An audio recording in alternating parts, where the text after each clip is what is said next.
From the East and the West, you've heard others, but now you've tuned into the best. This is a Prime Wave Media production.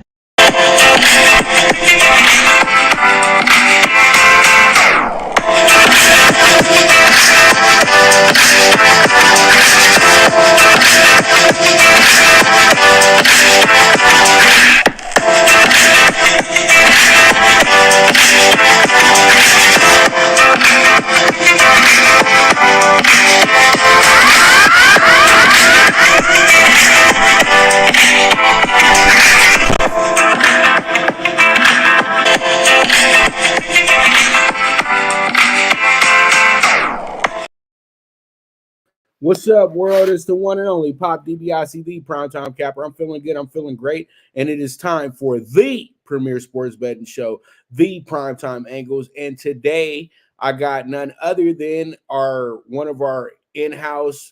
I don't even call him a guest anymore. This guy is just a staple of the show over the last decade or so, either being Capcast or this show right here or the show we do together on NFL Bet Exchange. None other than the man himself, the Don of Cape Cod, is in the building. Well, he's in his building, and he's on the show with us right now. You know what I mean? So it is what it is, live from the Cod. You guys already know what time it is. So what's going on, Jeff? How's everything going today? As you would say, feeling good, feeling great. Hump Day Wednesday, a little change of pace. Reached out to you this morning. Glad to be on, obviously. We do the bet exchange on Tuesday. Usually try to do either one of our channels on Thursday or Friday. I had an opportunity this afternoon before the closing bell after this. So fun to talk some sports. Fun to talk some NBA or whatever you got on the docket. So let's go. All right. So let's go ahead and jump into the first topic that I have in hand. And it's going to be about the CFP, Jeff. We got the CFP rankings week 3. I don't think things change that much, but from what I'm seeing right now is it looks like we still have Ohio State sitting at the top, and then you got Georgia, who's looks like they moved up. You have to move Georgia up. Georgia just got done destroying the number 9 team in the nation, so we have to recognize that, because that's a big win. That's a one-up win. But, Ohio State, they really can't flex beating up on a sorry-ass Michigan State team that's really hapless at this moment. And you know what? They've kind of thrown away. They kind of threw in the season once they fired their coach. You know what I mean? So we know that. So I see Georgia's back at number 1. And I've said this the whole time, Jeff, and you know this, that Georgia should have never not been the number 1 team.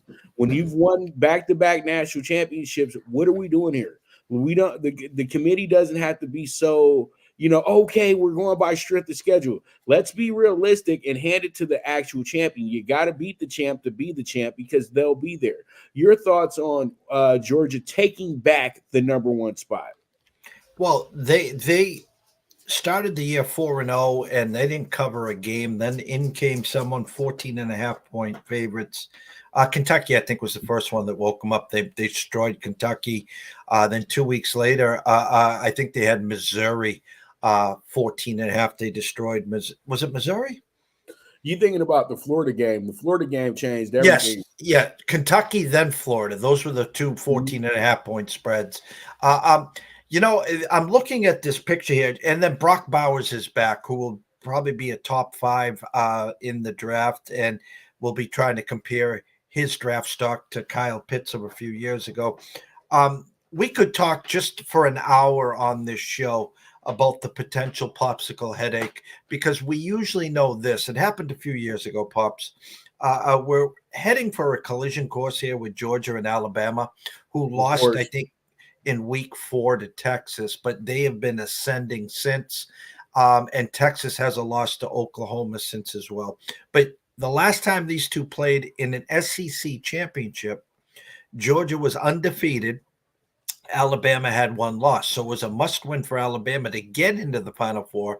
And Georgia knew, even with a loss, that they were still going to be in the Final Four and get an opportunity for the rematch. They didn't open up the full playbook. Long story short, they lose to Alabama. They come back and win the national championship.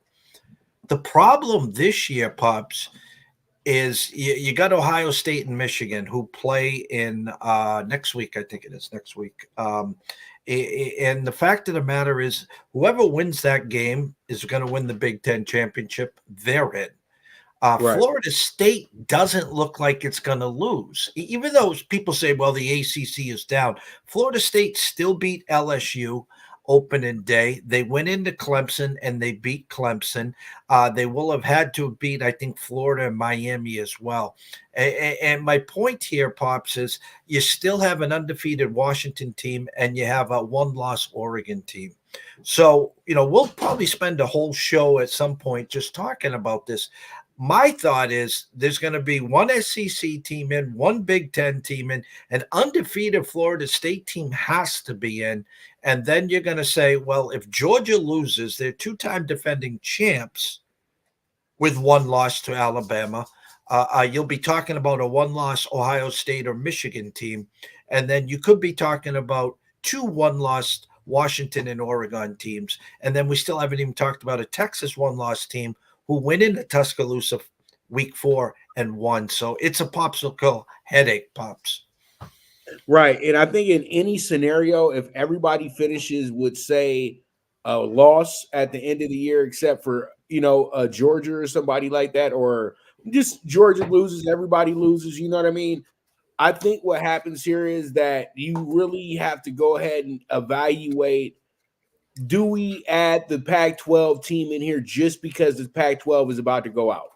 That's what I know what they're looking at. They want to have it for the first time in a long time to where all the conferences are represented. They don't want to do the two-for deal again because last year they left out the SEC. They brought in the Big Ten. It wound up being a flop because you still got a Big 12 SEC championship. I think this year they want to kind of put the variety to this situation as well. But I know it's tough for them to put Washington in the top 4 because what has Washington played other than Oregon?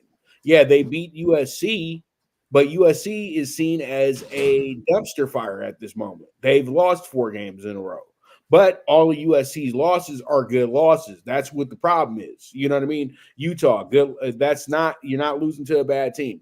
The Oregon loss, you didn't lose to a bad team. The loss to Washington, that was a topsy-turvy, back and forth game. You didn't lose to a bad team. You lost to all the top teams in the conference. So they do have that in their crowd somewhat. And then I look at the rest of this group and I say, who's on the outside looking in that can do something in this group?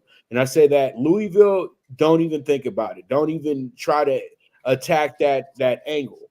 But I'll say this, though. I think that a team like Oregon State could possibly rear their ugly head into this situation, but they're probably not going to get a chance to play.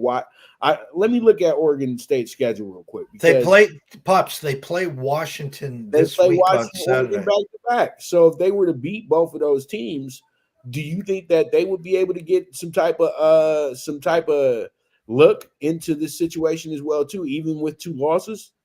See, that's the problem. You said the 2 word here. And we in August gave out Washington to win the Pac-12 and to make the Final Four, which everyone laughed at us. And they were leaking oil after the Oregon win. Now they've kind of, picked up the pace again. They're 2-point favorites at Oregon State. I think Oregon State gets them. And then I'm assuming, though, a one-loss Washington team still going to get into the Pac-12 finals. So my point is does the committee have the audacity? Let's just play a game here, Pops. I don't care who wins let's say Michigan beats Ohio State. Michigan's in. Florida State stays undefeated. They're in. So that's 2, right? Alabama beats Georgia. Alabama's in. That's 3. So that 4th spot is going to say, all right, how do you leave a 2-time defending champ, Georgia, who just had SEC championship loss, let's say 31-30? How do you leave them out and put an Oregon team who won the Pac-12? Let's say championship. Let's say Texas won the Pac-12 championship. That's where the committee's got to step in and say, guys, this year, championships mean something. So if Texas wins the Big 12 and Oregon wins the Pac-12 and Georgia's outside looking in, without an SEC championship, the committee's going to have its hands full. And then I know everyone's going to say, this is why we needed 12, yada, yada, yada. But I'll ask you this question, Pops. Texas Sheets wins the Big 12. Oregon Sheets wins the Pac-12. Georgia loses in a tight game to Alabama. Who gets the fourth spot? We know what time it is. They're gonna hand it over to Georgia because there's no way that they're not gonna give to Georgia because Georgia can redeem themselves. That's the thing. And you would just be doing a pageantry, a nice gesture, adding a Pac-12 team. The Pac-12 has already shown that they weren't capable of really dealing with this. They threw Washington in the Final Four. They got absolutely motorboated. Like you love to say, Jeff, they got absolutely just sent to the yard. But as you said, we can talk about this. Go ahead. Oregon is legit this year. Yes. Oregon is legit. So my point is, if Oregon cheats and their only loss was in the last second to Washington on a missed field goal, I think they deserve to get in. But I think you're spot on because everyone wants to kick out Florida State, ACC's down, even though they're undefeated. They beat LSU the first game of the year. There's no way Florida State doesn't get in. So my point, I think you're right, by the way. I think they will put Georgia in. And unfortunately, you got a Texas team who went into Tuscaloosa and beat Alabama with a Big 12 championship, and they're outside looking in as well. It's going to get ugly. Right, and it's because the Oklahoma loss doesn't age well. Because Oklahoma comes out, it's not that Oklahoma lost one, they lost two in a row. And that's where it's like, okay, Texas might have just caught Alabama on a bad weekend. If they were to play this game again, Alabama probably beats them by double digits. Let's keep it real. There were mistakes made. And if we played it again, that's how, if I was a part of the committee, that's how I'm looking at this situation as well, too. If I put these teams on the field again, does Texas beat them? And you will probably say no. So that's where, so it's fun. And see, this is why we need to move on to the next subject, because this one right here will turn the show from the PrimeTime Angles into the CFP Rankings prediction. I was about to go through all the teams, but there's no point. Do you think Tulane should be a New Year's Eve team? Just real quick, give me 30 seconds on that answer. No, I think they're living on last year's. No, they're not the same team. No. Okay. I'm with you on that one. I think that the only way they had even an inkling of that thought was beating Ole Miss. They didn't beat Ole Miss, and since you didn't beat Ole Miss, you can't be at the table. It's just that simple. All right, and the AAC has became a middling conference. It doesn't have enough team power, star team power to say anything. You don't have the Cincinnati's, the Houstons of the world in there anymore. UCF, they're all gone. They're all in the Big 12. All your major teams are gone. That's why it's like, okay, Tulane, you don't really have much of a conversation. You truly don't, because your conference is turned back into the old Conference USA that you came from the first time. So, yeah, let's go ahead and talk about tonight's MAC game of the night, and that's going to be between Central Michigan and Ohio. Jeff, what you thought was going to be Buffalo and Miami? Of course not. This is the game right here. You got Central Michigan, a team that messed me up last week, played a great first half, and then they played a bad second half last week. I was trying to get the big upset in that spot against Western Michigan last night, and I almost got the upset last night with Bowling Green losing by 1. They were up 28-10 at the half, Jeff. 28-14, 28-10 at the half, and lost. They own Toledo. That's the craziest part about it. And I knew this going in, and then they wind up losing the game in the end, and it happens. It happens. But Matt, game of the night. Your first thoughts on this, and who do you have winning the game? All right, well, it's kind of funny. My true number was a 9 with a 45.5. It's up to 11.5 with a 48.5. A lot of money coming in the over. A lot of money coming in on Ohio here. 7-3 versus 5-5. I got to respect the true numbers. I'm going to tell you right now, Pops, the CMU is not good to me. Whatever way I go, just go the other way. I have not had good success there. I might be looking at an Ohio first half play if you get that around that 5.5, 6 number. The steam on the over. If I had to put a number on this game, this looks like your 30-20 game, something like that, Pops. I do lean Ohio, though. Okay.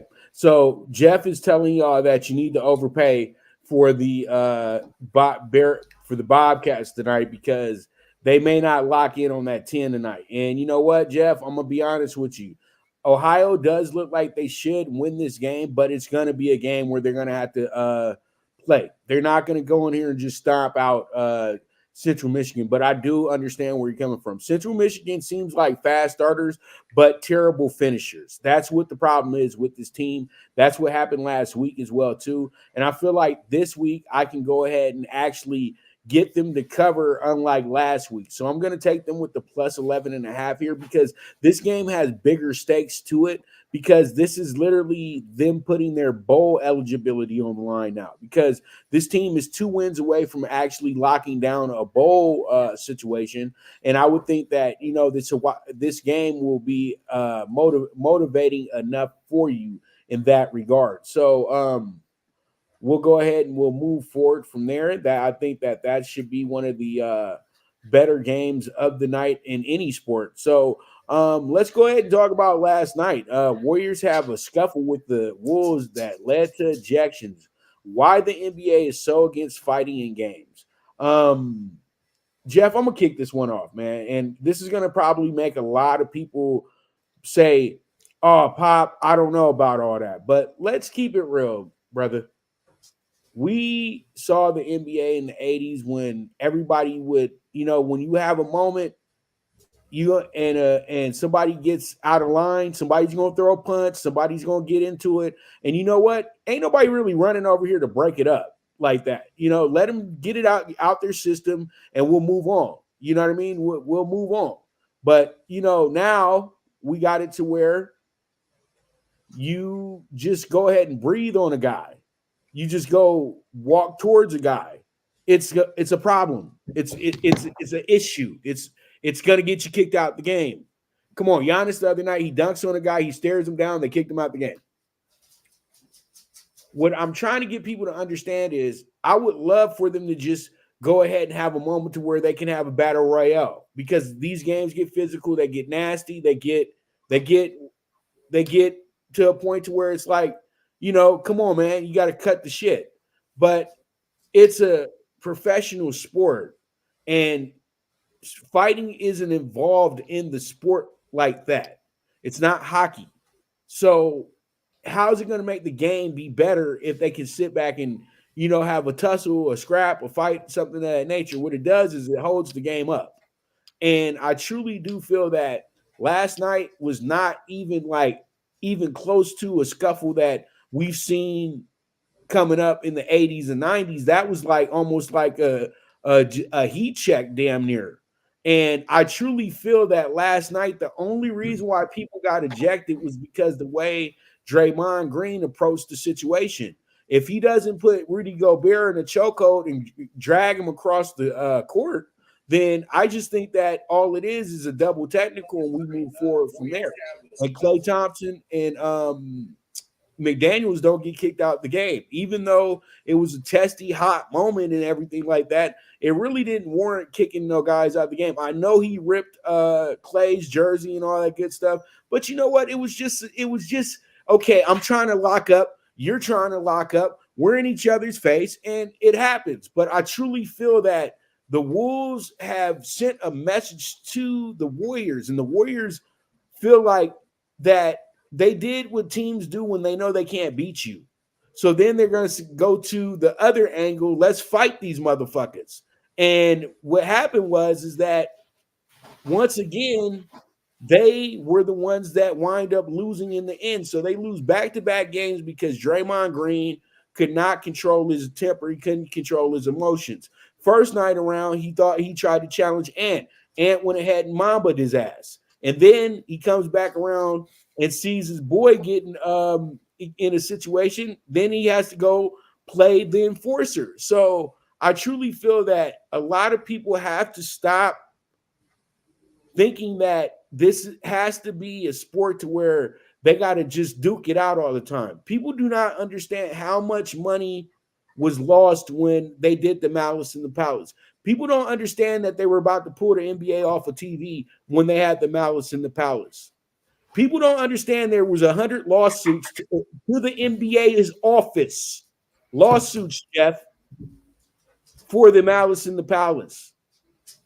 But everybody still wants everybody to scrap and have these big ass moments and things like that. Now Draymond's about to miss about 7 or 8 games minimum because he's a repeat offender. They're already putting it together. If he misses 8 games, that's actually them being nice. It looks like this is a 10 to 15 game suspension. He's taking a month off, regardless of anything, just for a little ass chokehold.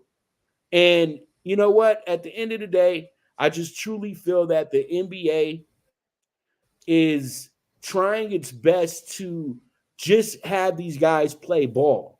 They're not worried about y'all being UFC or boxers. If you want to do all that, sign up for that. But Jeff, what are your 2 cents before we move forward on this? Jeff got that look like I don't even want to get into it because I didn't watch it. No, for all your watchers, listeners, that when you were talking about the 80s when we grew up, and most of you guys probably didn't see this, just Google Kevin McHale and Kurt Rambis clothesline, and you'll see what we're talking about, how basketball was played back in the 80s and the 90s.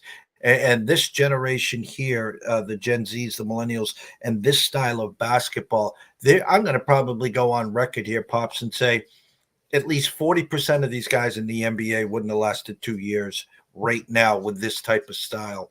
And you talk about someone like Draymond, he has a reputation. I can talk about the Bruins and Brad Marchand, the same thing. Once you do something where if it was someone with no prior convictions, I'll use as a word there, they'll get a slap on the wrist. He was trying to, slow the process down. He didn't want it to escalate. As soon as Draymond jumps in, you just don't know what's going to happen. The tweet that I talked about backstage, Draymond came in with an attitude because Steph wasn't playing, therefore he didn't want to play, and he was trying to set the tone and get ejected. So I think it'll be at least 10 games. Did I see it live? No.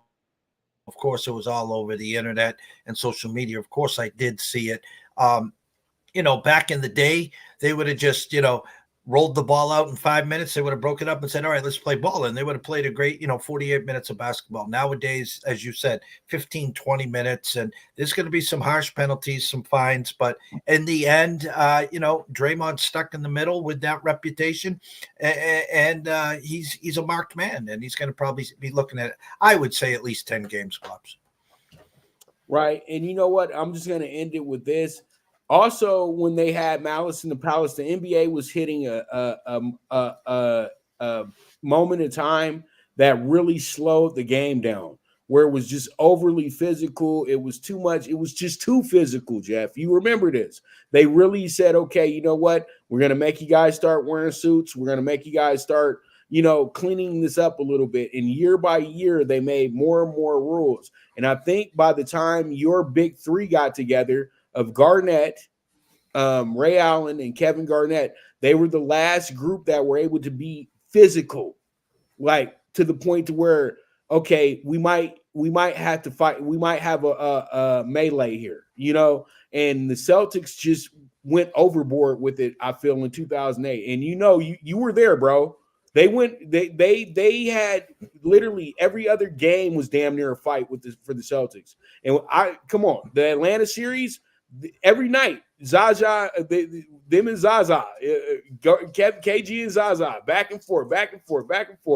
So, that's what I'm looking at in a sense as well, too. Do you think I have somewhat of a point with that from that moment when the Malice in the Palace happened, the game sped up a little bit more year and year, but it was so slow after the Lakers finished up their three-peat when it became the Pistons Spurs era of basketball.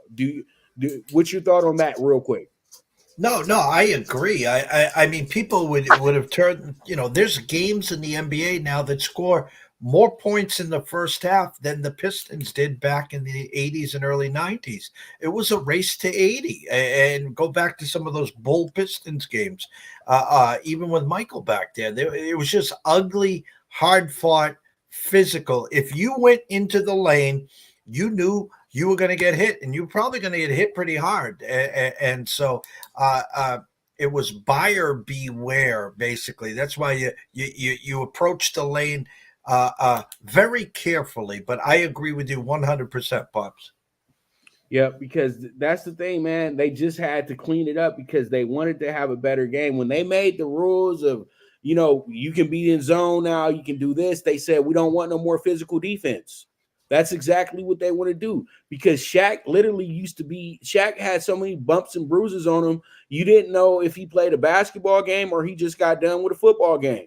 That's how bad it got. You know what I mean? And Shaq is still dealing with a lot of those chronic pains now. You know what I mean? And Bill Walton can't even walk. So, come on, dude. You guys want this physical stuff. You guys want all this, that, and the third. But look how these guys are 30 years later. They wish they could have had the rules that the NBA has today, to where they didn't have to do all this extra stuff.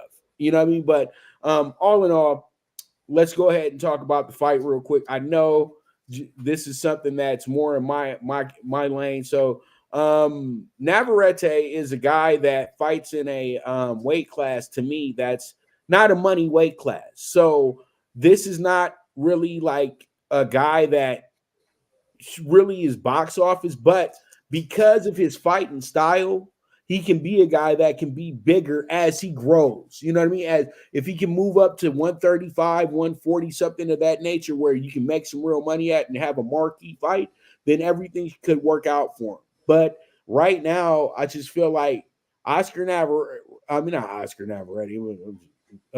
Navarette is a guy that it's an exciting style, but it's boring for me. A guy's throwing a bunch of punches that are going nowhere, and hoping that 20 of them land. And I feel like in this fight come Thursday, if you are a betting person, I would say that you might want to go put some money on the actual underdog in this fight. I think Robesi, who the kid from Brazil, he's already fought against a very skilled fighter in Shakur Stevenson, who's supposed to be top of the food chain for 130 and everything like that. And if you've already fought the best, you guys went 12 rounds. Even though he somewhat got dominated, you still took Shakur to 12 rounds. And so you have that experience. And I think a 12 round with Shakur gives you kind of the advantage in a fight with the guy that's wasting punches. And if you're able to go ahead and clean things up and not get hit as much, I think that we have ourselves an upset on our hands. But Navarette is building on the resume. This will help him moving forward. And I think that when it's all said and done, if he's able to be successful Thursday night, he'll move on to bigger and better things. That's possibly a match right away with Shakur Stevenson. That would be fun to see, or possibly a rematch with Oscar Valdez. You never know. But they just signed Shaq Foster as well, too, the WBC 130 champion. So quite possibly they're getting a unification together. But at the same time, too, they're not going to be able to do this fight in a T-Mobile Arena like Thursday night. You're not even going to get MGM for this place. You'd be lucky to get Resorts World or Virgin. You know what I mean? This fight doesn't even set. If you were to put him and Shaq Foster together, it doesn't even look good in Vegas. It's more of a fight that you could put in New York City, Madison Square Garden in the theater, something like that. Or possibly you could go to Jeff's neck of the woods and take it to Dunkin' Donuts. You know what I mean? Because people in Rhode Island will show up for the fight. And, I know Jeff doesn't really know Boo Boo that well, but he's from Rhode Island. And our buddy King Mozzarella is always talking about Boo Boo because he's from that area as well, too. So, I think that there's a lot of things on the horizon here. But all in all, I just want to go ahead and touch on that with Emmanuel Navarette, because he's still a big-time fighter for today's boxing world, and he's on Top Rank. He's one of their stars. So, I want to mention it because he is the co-main event for Thursday night, and we know that he's going to bring in a big group of eyes as well too. He's a Mexican boxer. What? Of course. You know what I mean? So with that, let's go ahead and take our first commercial break. And when we get back, we are going to jump into some more NBA talk. We're going to talk the Lakers and Kings tonight, and then we're going to get into these NBA Wednesday night games as well too. So you guys stay tuned. This is the premier sports betting show, the PrimeTime Angles, with the one and only Pop DiBiase, the PrimeTime Capper, and the Don of Cape Cod himself, Mr. Jeff Dawson, and we will be right back. Good News Only Racing Club, led by the legendary Doug O'Neill, the trainer of 2 Kentucky Derby winners and I'll Have Another and Nyquist. Also trained 2-time Breeders' Cup champ Golden Sense, who are just a part of a long list of thoroughbred champions trained by Doug O'Neill. The Good News Only Racing Club has a young core of horses to look out for in Dennis's Celery, Irish Heatwave, and Notre Dame, just to name a few. Win the day every day with the Good News Only Racing Club, a proud sponsor of the NFL Bet Exchange. From the East and the West, you've heard others, but now you've tuned into the best. This is a Prime Wave Media production.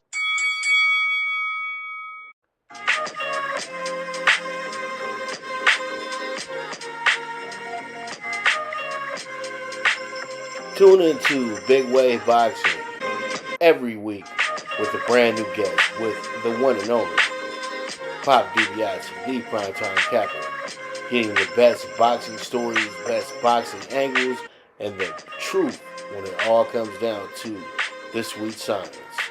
Tune in to Big Wave Boxing on the Prime Wave Media channel on YouTube.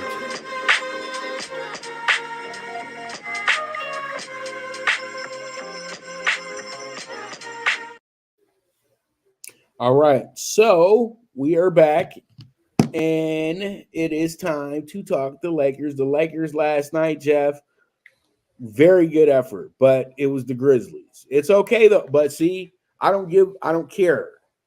The Lakers were literally had no games where they blew anybody out. Every game was life and death this season, other than them getting whooped on the road. But they're undefeated at home.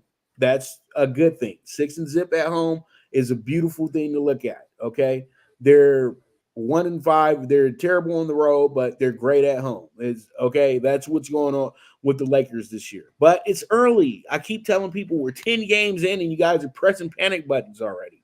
Like literally, the team started off 2-8 last year. You know, and I think they were 2-11 at one point. So they're much better than they were last year to start the season. But once again, it's a chemistry issue as well, too, because these guys don't know each other. And you need guys to do a little bit more. And last night worked out for the Lakers because Christian Wood decided to not be so into being Robert Ory or Sam Perkins last night and just sit behind the three-point line. And he went and asserted himself and got 10 rebounds. That's what you need to start winning these games. You need somebody on the bench to take responsibility upon themselves, to not worry about being a scorer, but to be somebody who's rebounding, being somebody who makes the difference on the defense, being somebody that blocks shots. Don't just be somebody out there sitting behind the three-point line trying to score 12 points off of 4 shots. It's just stop. That's not how basketball is structured. If you're over 6'10", get your big butt down there and go get a rebound. It's that simple. You know, KD got all you guys messed up. And I said, but the thing about KD is, though, do you ever question KD's rebounding prowess? No, you do not, because KD actually averages a double-double. Yeah, a lot of people don't ever mention that, but KD averages a double-double. KD makes sure he gets his 11 rebounds every night. The reason why the ball is always in his hands is because he goes for the ball. It's a difference. You know what I mean? And when you got guys who are 7-footers who are coming off the bench, your job is not to be the best three-point shooter on the team. Your job is to go get rebounds, get fouls, get blocks. It's not hard. You guys are making this shit way harder on yourself than it really needs to be. And last night was special because D'Angelo Russell led everybody in scoring. And that's what happens. And they keep talking about who's the Lakers' third guy. Who's the Lakers' third guy? D'Angelo Russell. Who's the only other guy that's been in an all-star game multiple times? D'Angelo Russell. So why are we putting Austin Reeves in that spot? Why are we putting Rue in that spot? These guys are great bench players. And it shows. the Lakers 2-0 right now, 3-0 right now, bringing Reeves off the bench because Reeves can't handle the pressure of being a starter with LeBron, AD, and this new type of fame.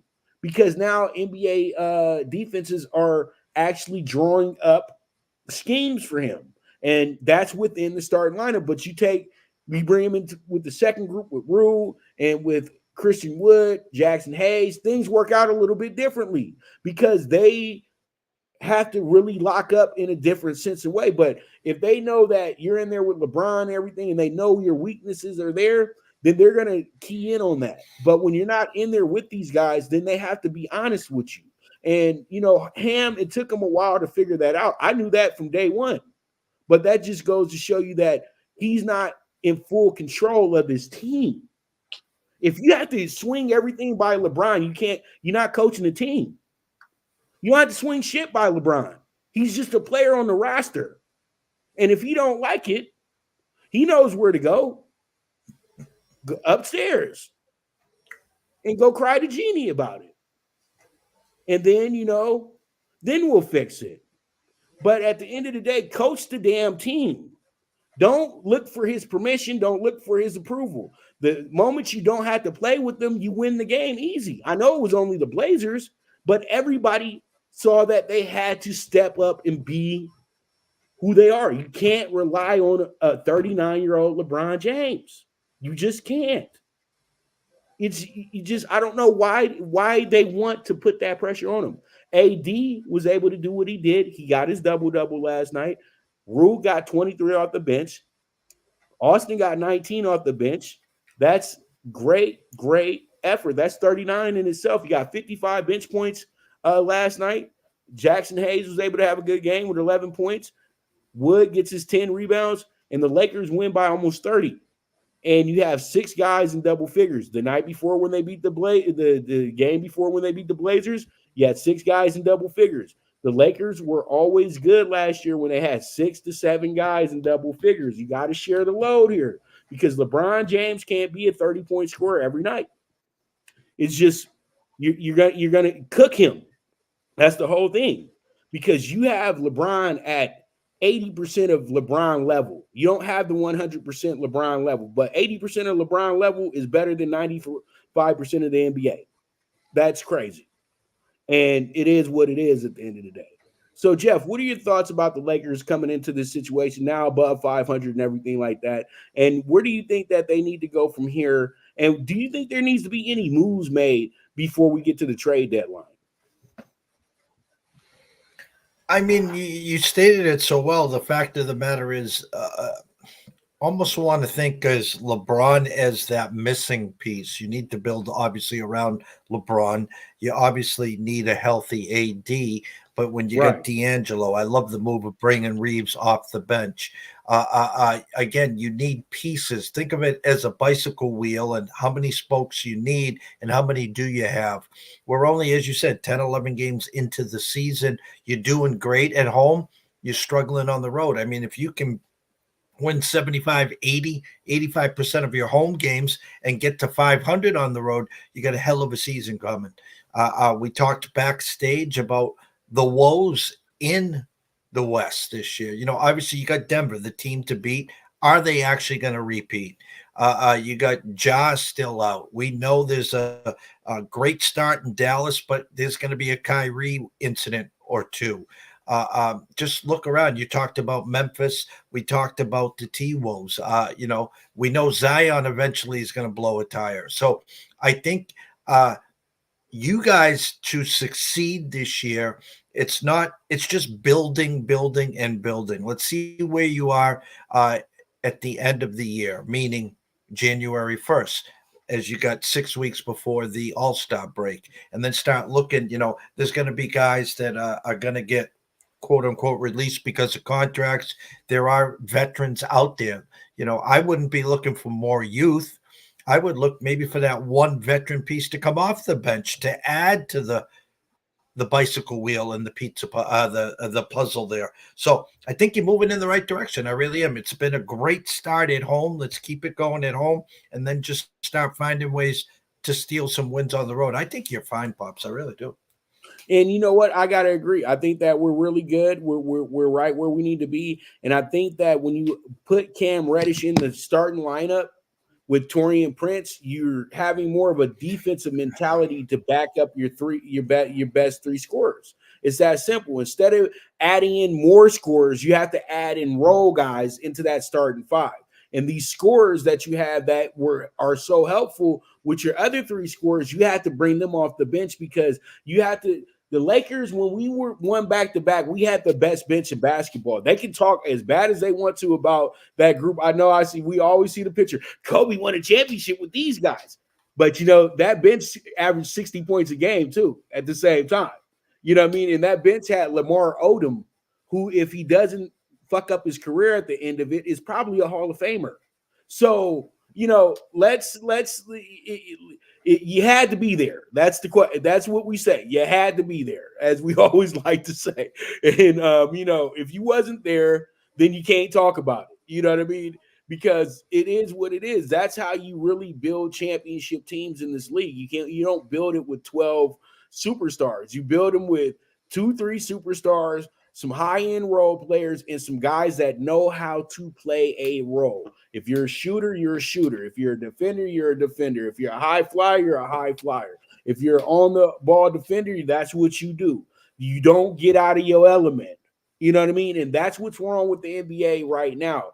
Everybody has to have somebody who can score. It's 12 guys that can score. It's not 12 guys that can do different things. And that's why a lot of these teams keep just staying in neutral and not going anywhere in the NBA as right now. You know what I mean? It's sad when you see all these young teams and they not evolving. You know what I mean? It's just really bad. Look at the Charlotte Hornets, for instance. They got the best playmaker in basketball. They can't go anywhere. They can't go anywhere. If you put LaMelo on the Lakers right now, they wouldn't have lost the game. I'm going to keep it real. They wouldn't have lost one game because the way he creates. And it's just sad that you got some of these great players that are being wasted on really bad teams that have no fucking direction. Seriously. You know what I mean? I'm 5 teams right now that I can look at in the NBA. They have absolutely no direction. The Hornets, I keep it real. The Pelicans, even though they got Zion and Brandon Ingram, there is no direction there. It's just, when are we going to trade these guys? That's the biggest thing. Just start losing so we can get rid of you for the next group. You know what I mean? That's their mentality. You know what I mean? Who's the other one? Detroit's improving. Chicago's going nowhere. Chicago is another team that's not evolving because they are stuck with contracts, and that's a good excuse. Toronto is kind of a team in flux, and they know that they're irrelevant. So they evolve, but not fast enough. You know what I mean? And then I'll end it right now with Washington. Washington's an absolute just joke. Seriously, who the hell is running that team? If you allow Jordan Poole to be the best player on your team and Kyle Kuzma to be the second best player on your team, these two egomaniacs that both got booted out of the best situations in the NBA, well, Kyle's situation a little different, but Jordan Poole literally got kicked off the team. So, it's crazy, man. And Nephew's even pointing out right now that Levine wants out. What's new? Everybody wants out of Chicago. Right now, because they're not going anywhere. If you have a team that's not going anywhere, why the hell do you want to be there? That's always the biggest question. What are we doing here? And that's just something very prophetic. But let's move forward because I know I only have you for so much more time, Jeff, and I want to talk to you about these games. Lakers Kings tonight, real quick. What do you see here, and who do you have winning the game? My true overnight number was a pick 'em with a 233. Right now, at Circa, still a pick with a 236. Money's coming in on the over pops. My true number basically had first one to 117 wins. Lakers on a back-to-back. Sacramento getting Fox back. We're waiting for that Sacramento team to come back to where they were last year. A little intriguing to me is, as you said, Lakers 6-0 at home. Maybe it's because of the back-to-back. I'd feel more comfortable laying 2.5, 3 on the Lakers. I'd say the Kings tonight are a sneaky dog play, but I do like the over. I'll say first one to 120 wins this game tonight, pups. All right. All right. I like the Lakers tonight. I think the Lakers should get this one. De'Aaron Fox is back. He's always been the Lakers, the side and the Lakers, thorn in the Lakers side. He got hurt against the Lakers as well, too. But I think that the Lakers are starting to get into the flow of things so well that they should be able to get this one tonight. But I'm playing the over, Jeff. It's going to be points scored. Defense, throw it out the window because they're going to actually play. They're scoring buckets tonight. So especially coming off a back-to-back too against a bad team that you played last night, you're going to be feeling it tonight going into this one, and you got to score when it comes to the Kings. It's just no doubt about it. But the Kings are a team that was in that position of teams that can evolve, but they are well past that now. What they got to do is they got to be more confident. That's what I see with them. You have to have guys be more confident. Mike Brown's doing a great job of that as well, too. This is probably Mike Brown's best coaching job because they're letting him coach. It's the difference when they let you coach. Dealing with LeBron, you dealing with a star. Dealing with the Lakers, you was dealing with a star. Where was he at? Did he go he went somewhere else after the Lakers as well, too, didn't he? I think he was on a bench somewhere. Yeah. He went to Golden State for a bit, but he went somewhere else for a bit, then went back to Golden State. And it didn't work where he went to the next time. But now he has a team where it's always good when you have a confident owner, an owner that's just going to let you go do your job, and he knows you a success with players, and this is the right type of team for you to coach. That's what's wrong with the NBA. There's guys who know how to coach superstars, Pat Riley. Then there's guys that know how to build teams, Greg Popovich. That's how you got to differentiate people. You know what I mean? And that's why a lot of people have to understand why my man is so successful in Miami, Spoelstra. And that's why a lot of stars want to go play for Spoelstra because Spoelstra knows how to handle stars. If you can put Jimmy Butler in check, you can put anybody in check. Jimmy Butler is a fucking malcontent. Everybody know that. You know what I mean? So Knicks Hawks. What are your thoughts on this one, Jeff? This one, my overnight number was, believe it or not, Atlanta favored by 1. And, a Knicks team 5-5, a Hawks team 6-4. Both teams kind of just going, I don't want to say going through the motions. The Knicks had a good run to start the year, struggling of late. I think the Knicks on the road find a way to get this one. It's a true coin flip, Pops, but I lean Knicks here. All right, I'm going Hawks here because I feel like this is always a holy war type game, and I feel like Trey always plays up to the Knicks. But you're right, I'm with you. The Knicks have played way better basketball the last week, and so that's something that I'm looking at. But the Hawks have played pretty good basketball as well, too. So I think that they'll get the edge tonight, but this game is right where it needs to be as a 50-50. So I do like the Hawks in this spot. We'll see how it goes. We'll see how it shakes out. We move forward from there. All right, let's go ahead and jump into your Celtics at the 76ers tonight. Two of the best records in the Eastern Conference right now. And the Sixers just breath of fresh air. They got the cancer out. They got the stank out the room, dude. And you know what? Tyrese Maxey has been able to take that and go to the next level with that as well, too. What are your thoughts on this game tonight? And do you see your Celtics having any tough time with the 76ers team? I still think that they just have the edge over the Sixers squad as well, too. Yeah, they played, I think, a week, 10 days ago where Maxey and company got a win against the Celtics, kind of a box to wire. Sixers led for most of that game. Intriguing, Pops, is I had a number of 3 overnight with a 223, up to 5.5 right now at Circa with a 224 for first place in the Atlantic. I'm looking right now. Jaylen Brown is questionable with Porzingis, both expected to play. Tobias Harris is probable, Embiid questionable. So maybe that's the reason why it's so high. I think the Celtics were like 1.5 point favorites the first time they played. I'm going to follow the move here. I think the Celtics get it done. I don't like laying 5.5 or 5, obviously, with the 224. I think this has got that. I'll go on record, Pops. That 114, 108 feeling, Pops, somewhere in that number. Yeah, and you know where I'm going with this one? I'm playing the under because I think that that's the best way. This is a 50-50 game as well, too. But the Celtics, though, people have to understand the Celtics are the best team in the Eastern Conference. It doesn't matter what they say. They got the best starting five in basketball, in my opinion. And they can do a lot of things that others can't do. So I feel like the Celtics will get their get back tonight because, 76ers, that was a heartbreaking situation losing that series. They went up 3-1 in the series and they wind up losing the series. So you're always going to get that get back game when you see that team again. So that makes sense. Now we play the real game tonight.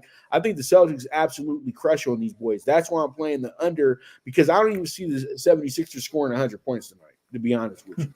So, we move forward and let's go ahead and jump into our next one. Bucks Raptors. This isn't much to talk about really, but you do have a Bucks team that's absolutely terrible against the spread. They're 1-9 on the season, Jeff. I think that the Bucks, they're just getting used to each other, and I think a lot of people were front running. And as I always say, don't put the cart before the horse, especially in the NBA. Dude, you guys got to understand this Damian Lillard move to the Bucks was more of a move that used to be made in the 90s when they're throwing away a guy who's 12 years into the league and they don't think he has it anymore. They're not giving him to the Bucks as an idea, thinking that he still has his greatness left. They know that he's headed to his twilight of his career because now he has to play with the talented team, a team that has more than just him. How does he adjust to that? And you guys are seeing, can Dame Lillard actually adjust to being on a great team? Your thoughts on this, and who do you have winning the game? No, I agree. There's going to be some growing pains here. It was a move the Bucks had to make after the Celtics added Porzingis. They were starting to make some moves, and then in comes Dame, and then in comes Holiday for the Celtics here. So it was a move. Listen, again, another team that will probably add a piece or two if they're healthy. I think we're in a Bucks Celtics. Of course, the Sixers will still be hanging around, and let's see what Miami does to add to their. No one wants to play, Jimmy Butler come playoff time. This number's kind of funny. My overnight number was a 5 with a 226. Giannis out for the Bucks. Yet at circa, they're still 2-point favorites at the 224.5. I would have expected maybe even a pick 'em, Toronto -1. Vegas being cute and coy here. They don't want to get slammed with Buck money coming in. I think I'm going to follow their lead, though. For me, I'm going to take a swing here. I'll take the Bucks money line. And with the total of, again, 224.5, this is probably that 114, 110 pops, 114, 109 Bucks win. All right. Sounds good, brother. Sounds good. All right. So and you know what, real quick to just add on to that, the Raptors got a real good one in young Scotty, boy. Scotty Barnes is a very good player. Walking double-double. He's a guy that you can build some things with. Toronto's a slow build. I'm keeping it real. They're a slow build, and I think what they're working towards is getting a top 5 pick this year and trying to build more and more with that. You know what I mean? They're not worried about winning any championships anytime soon. I think they just want to put together a great team, and they know. They know that a lot of their guys, when it's time for them to move on, they'll move on. But they're trying to get it to where they get guys to stick around. They want to get that core unit, and they got to do it through the draft. And, that's the smartest thing to do. But they may have some real firepower if they're able to get rid of Siakam before the trade deadline because he is on the board. And I know that there's one of these teams out here that's chasing the rain this year that will probably get stupid and give up some things for him. Clippers. Because you know who Siakam's boy is? Kawhi Leonard. And, Siakam played his best basketball with Kawhi Leonard. They play championship basketball together. I would give up Paul George for him right now. I don't care.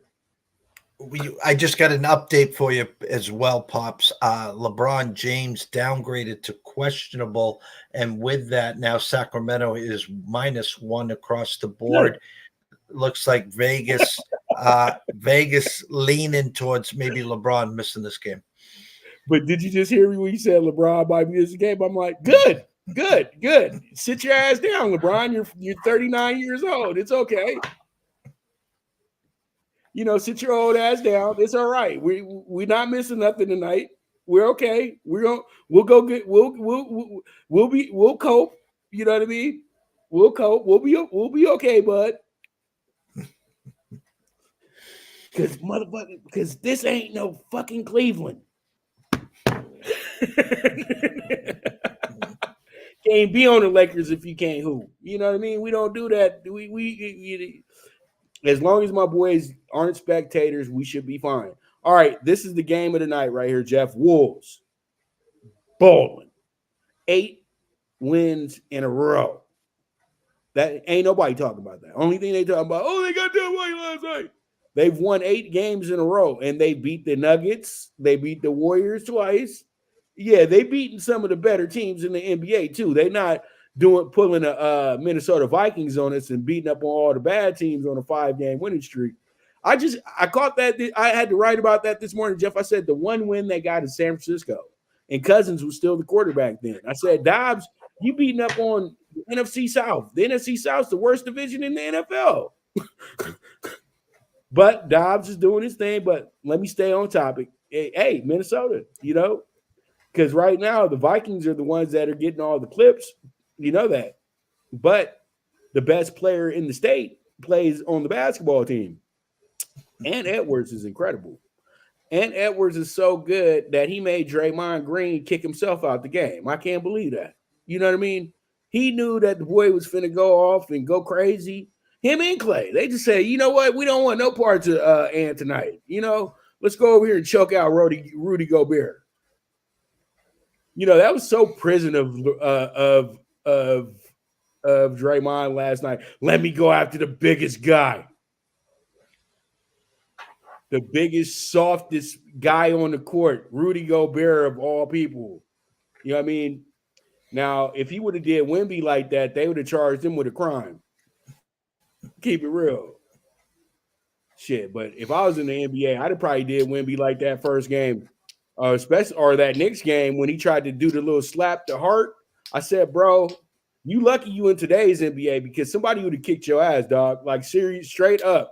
Little open hand slap trying to, and you miss me. Oh, you done messed up, bro. You know what I mean? That would have been a straight uppercut for me. Would have knocked your long ass into the 5th row. But Wolves Suns. This is a good one tonight. Suns are a big favorite here. I'm guessing Bradley Beal, Booker, the whole crew is going to be here tonight because that's the only way you make them a 6-point favorite here because without those two with Durant, this team is absolutely awful. Let's keep it real. They're a 7 seed at best when it's just Durant. Not even a 7 seed, probably a 10 seed play-in at best without and that's no knock on KD. The rest of them just aren't good. That's all it is. They tried to put a good team together, but it's tough, man. It's a lot of money that is allocated to Booker, KD, and Bill. And who else can you give some money to? And that's what a lot of these NBA teams are dealing with these star situations. So your thoughts on this one? Yes, Gordon, Beal, Booker, all probable for the T-Wolves. No one of any big differences that is out. I had a true number of 5 with the 230. The big move is on the under. It's down to 224 with a flat 6 at the circa. There are some 5s and 5.5s if you're at FanDuel or a few of the other onlines. Listen, I go back to when Ant was playing for Georgia and his stock kept rising and rising, and people were starting to question, where he was going to go. And the Wolves made a hell of a move there. Great player. You add Cat. Cat's the one guy that the Celtics was always talked about. And it just, we were going to, trade Smart. We were going to do this. We were going to do that. And it never came through. But I'm going to follow what Vegas is telling me. I'll lean under 224 here. There's a 224.5 at Caesars, New Jersey, bet online. And again, if you can get a 5.5, I think the Suns get it done tonight. I'll go 113. I'll go 113, 104 pops. All right. Now, if I wasn't a Laker lifer, and I don't like to do the whole, throw your team out, be Homer Simpson, all that stuff. You know how I am, Jeff. Everybody gets a fair shake. But I'm a little bit more testier about the Lakers. But if I had to say, okay, I'm just a novice fan this year and I'm choosing a team to really back this season, it got to be the Timberwolves. They got everything that you would want on a team that's a championship type team. I just think the only thing that's missing with them is a good coach. That's it. If you give them a great coach, if Popovich was able to coach a team like this, they'd be 10-0 right now because they would know exactly what to do. But they have went ahead and bought into the same mentality as the Denver Nuggets. You can tell. Let's be a great team. Let's not worry about the stars. Let's be a great team. We're not allocating. We're not stopping what we're doing so the star can get his 40 shots off. No. You're going to have to earn that. You're not getting that, okay? You're going to have to keep making shots to keep getting the ball to make shots. So Minnesota is creating a culture here. And that plus 550 ticket that I had for the winner of this division, it's looking really good right now, Jeff. And I think that they're going to keep the good times rolling. And that's why tonight I have this team as my dog bet of the day in the NBA, which we cashed out last night when we went ahead and took the Pacers over the 76ers. You got to love those back-to-back games in the NBA, Jeff. People don't know back-to-back games. The first one, if the first one's close, that means the loser is going to win the next one. That's just how it works. That's basketball. So, yeah, I like the Wolves tonight. That's my plus 195 on the money line tonight. So we'll see how it goes. We'll see how it shakes out. Jeff, I know you got to leave me because I got a commercial coming up in Talkin Tickets. What are your final thoughts? And where can the great people find you at? And when's your next show coming on, man? We're coming up on in 16 minutes. You can go to Twitter at EC Sports Invest, or you can go over to our YouTube station at East Coast Sports Investors, or any of the other social platforms. Turn on your notifications. We'll be talking tickets like you on our closing bell segment every day around 4:30 or 5 o'clock. Go to our website at eastcoastsportsinvestors.com. Check out what we have to offer there, and any questions, comments, or concerns can always send us an email at eastcoastsportsinvestors@gmail.com. Closing thoughts, simply, a lot of action. Get some MAC action, get some NBA. We'll be talking some NHL. NFL tomorrow, big game, Ravens and Bengals. So it's busy time of that year, and we're just like you, just trying to turn a smile into a profit, my brother. And you guys already know NFL Bet Exchange. It's up on YouTube now, so you guys can go watch that. And I'll be cutting up the clip for you guys today to give you guys the Thursday night football preview that me and Jeff is talking about and everything, so you guys can get all that information as well too. So with that, that's going to be a wrap on my man being here with us. Thank you so much, Jeff, for joining us today. Hopefully we'll get you back sometime next week for the PrimeTime Angles. And, pretty much we'll be back at it on Tuesday for sure, though, with the NFL Bet Exchange Week 12. It's getting exciting, brother. It's getting very exciting. And it's Thanksgiving week as well, too. So, I'm about to be doing double duty. You know how I do. So, hey, it is what it is. And we will be right back. This is the premier sports betting show, the PrimeTime Angles. Now you and your friends can compete in the sport of kings and win big with Stable Duel. Get the app, pick your horses, and get in on the thrill of horse racing with daily games competing against other players. Bring home the glory and the cash, and move up the annual leaderboard while you leave your competition in the dust. Get in the game with Stable Duel. Play, race, win.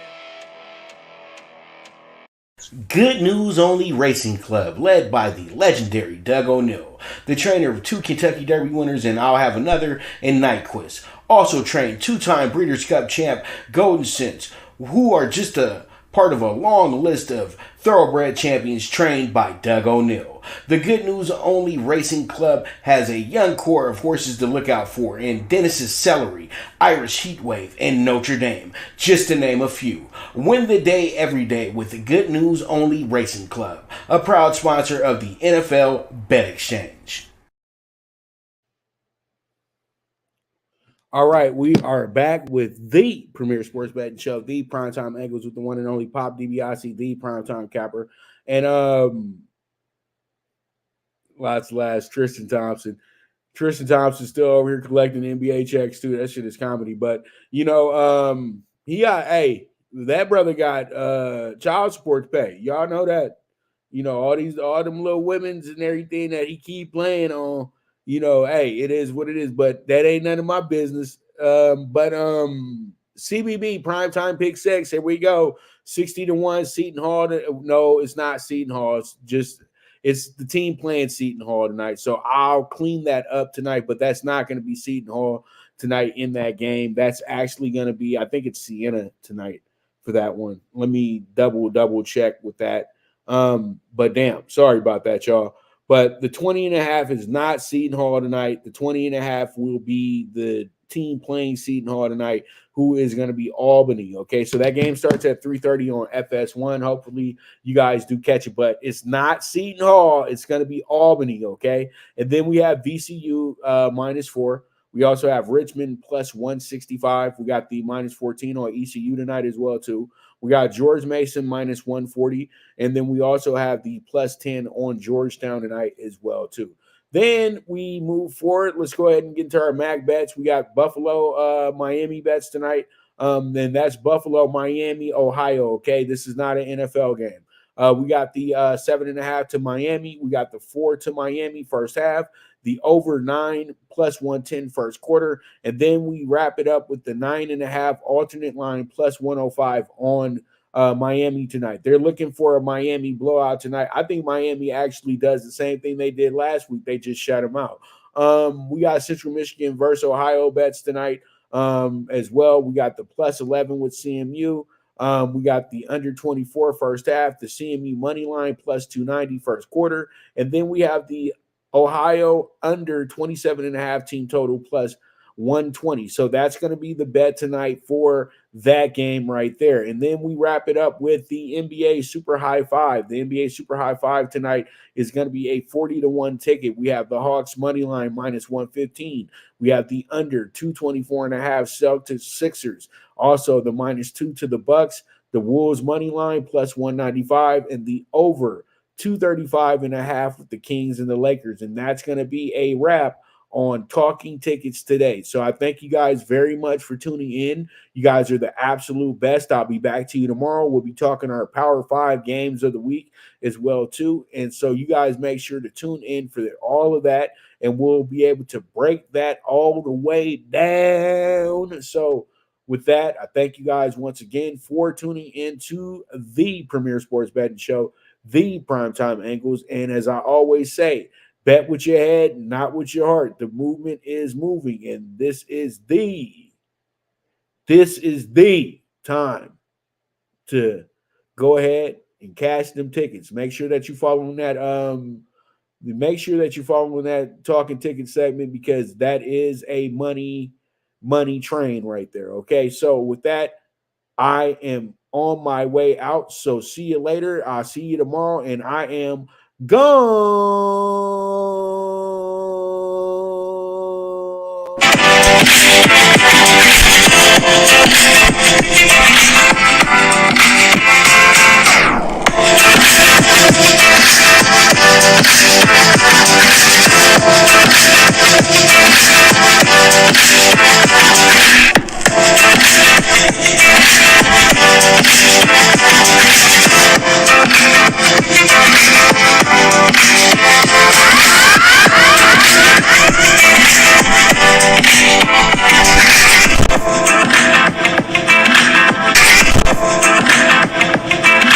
From the East and the West, you've heard others, but now you've tuned into the best. This is a Prime Wave Media production.